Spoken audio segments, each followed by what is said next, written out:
Welcome back to the Keiser Report. I'm Max Keiser, special in-studio guest today, Senator Mike Gravel. Senator Gravel was the U.S. Senator for Alaska from 1969 to 1981. He ran for the nomination for president in 2008, first for the Democratic ticket and then the Libertarian. He is the author of Citizen Power Mandate for Change and devotes his time advocating direct democracy initiatives. Mike, welcome to the Keiser Report. Thank you for having me, Max. I want to talk to you about 1971 when you read the Pentagon Papers into the public record from the floor of the Senate.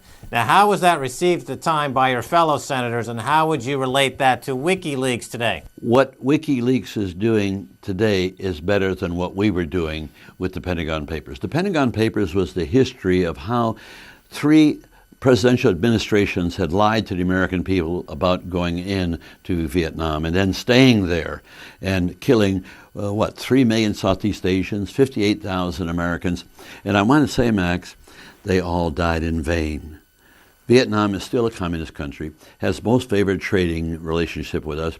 You can buy Baskin-Robbins, Kentucky Fried Chicken, and in either Hanoi or Ho Chi Minh City. Okay, so WikiLeaks, again, now it's been attacked financially, something kind of a financial blockade, something new in this digital globalized world by major corporations like PayPal and Visa who've cut the company off from the financial grid. So it's something back in the Pentagon Papers day they couldn't have done because the system wasn't designed as such. But these corporations now can push a button and excommunicate an entire organization who's not been charged with anything. They just decided on a corporate basis it's convenient for them to get rid of them. It's the government that's pressuring these institutions to do that. So they're doing the bidding of the government. But where do you draw the line between the government and corporations, Mike? I mean, I don't. Okay, so we can't really say it's not the one government. and the same. So these major corporations, Visa, MasterCard, the people supplying the predatory lending into the system, they're controlling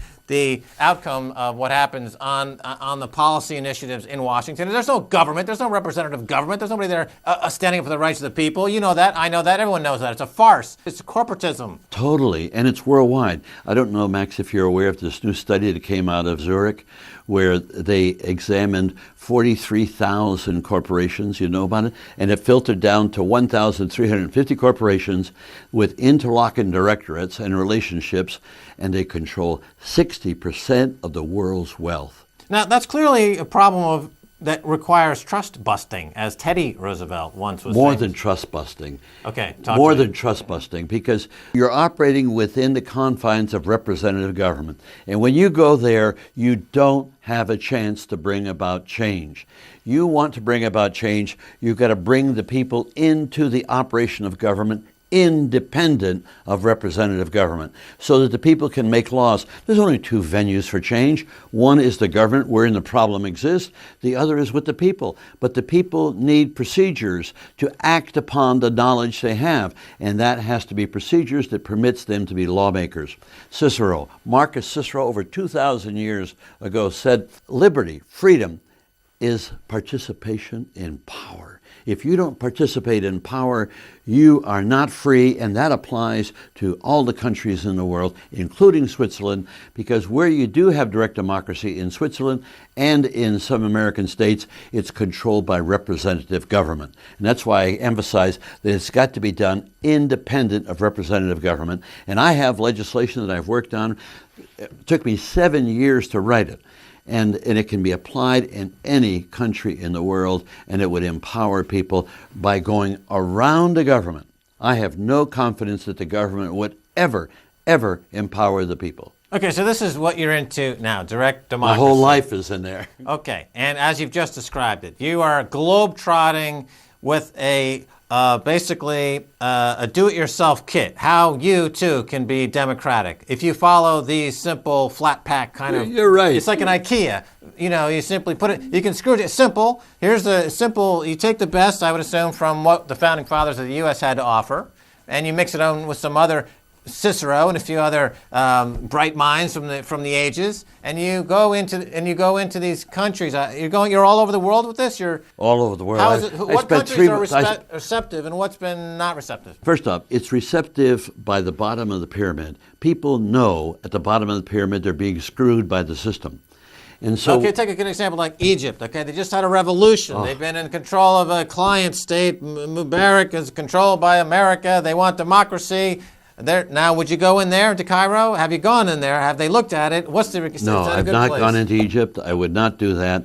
Egypt is controlled by the military, and our military controls their military because we've been feeding their military $2 billion a year. But where does our military not control some country somewhere? Where can you go? I mean, some Fiji or some island in the Caribbean. And where is it not? Disneyland and Euro? Where is it not controlled? To tell you the truth, I don't know where to go. And that's the reason why I'm so concerned. Because we saw you on the street here. We said, hey, that's Mike Gravel. What's he doing down there? He's trying to get democracy started. We said, come on up and be on the show. Here you are. So in other words, you can't get this message out. I promised the Occupy group in Switzerland, Zurich, that I'll come back next spring, and what they'll do, they're supposed to be taking a vote. And if they decide they want to do it, what I can do is I can read your Constitution, French Constitution, German, and turn around and take this legislation that I've drafted, and I can tweak it for your Constitution, and then give it to you, and then you go out on the street and get the people to vote for it. You don't go to the government. You go around the government, you ask the people. And here's where the rubber hits the road, and that is when the people vote for this. That means the majority of the people in France, if they wanted to be empowered to make laws, they would then vote, not sign a petition, not respond to a poll, actually vote. And we count the votes, and they're registered. And when you have more than 50% of the registered voters vote for this, it is automatically the law of the land. Which means that the minute you bring the people into the operation of government, what they become is the senior partners. And anybody who knows about structure of business knows the senior partner is the senior partner and commands what will happen. So it's a win-win. The representative government will do a better job in a day-to-day operation of government, but the people will set the policy designed to satisfy their needs. And we want to talk about Occupy Wall Street because you've written about this, and so fill us in on your thoughts. It is actually a miracle. It's a miracle that started with young kids and not so young. They're on the cutting edge of social change. What this is demonstrating is that there's a deep-seated unhappiness in the populace. It's like a boil. This is the tip of the iceberg you're seeing. And I've gone to the one in Switzerland. I've gone to, last night, I went to La Défense and did it here and just told them I honor their efforts. However, there is a problem. Protest movements generally do not succeed because as they fly in the face of the police power of government, they get crushed. And the more effort they make, the more brutal is the crushing. So what they need to do is, over time, they need to be able to turn this around into an actionable item. Forget all the details of the agenda. Just go after one thing. Well, initially, not having an actionable agenda or item was the good thing about it because it wasn't shot down immediately, ideologically speaking. They just built a big tent. They built a big constituency. Okay, now you're saying at some point they've actually got to have at least one item on the agenda. What is that item? To empower themselves to make laws. Because if they get the meta legislation I'm talking about, they can address their agenda. Okay, let me cut in for a second. So you talk about changing the law. People have the ability to change the law. This is what they should be working toward. On the other side of the aisle, there seems to be no problem in the ability for banks and others to change laws on a whim. For example, just in the last couple of months, Goldman Sachs, they broke the law when they offered insiders a chance to own Facebook stock above and beyond what the SEC allows them to in terms of a limited number of people eligible for this before the company posts their financials. So their response was, well, we're going to do it anyway. And the SEC's response was, well, maybe we need to change the law. And this is what you hear almost every single week as an instance where the banks on Wall Street, Goldman, JP Morgan, and the rest, they break the law. They break the securities laws. They break major fundamental regulations. And their answer always is, well, the laws aren't catching up to what we're doing as financial engineers. You know, the law needs to change because we're making a market. We're creating the opportunity. Why can't somebody just simply say, look, you're breaking the law and you need to be prosecuted? You can't claim that your defense is that the law hasn't caught up with your genius yet. That's the defense of a serial killer and a psychotic. When the people make the laws, they will then be able to enforce the law. And how you do it, I'll give you an example. Supposing the people make the law to go ahead and require that banks no longer are sustained by the government. What will happen? Well, once the people have this power, they will not be denied. You see young kids taking to the streets now, but when you get Americans, 60 plus million Americans voting to empower themselves to make laws, I got to tell you, I know from personal experience, politicians are cowards and judges are even more cowardly than politicians. And so you now empower the people. The politicians will shape up immediately and recognize that they will handle day to day. Let the people handle the policy.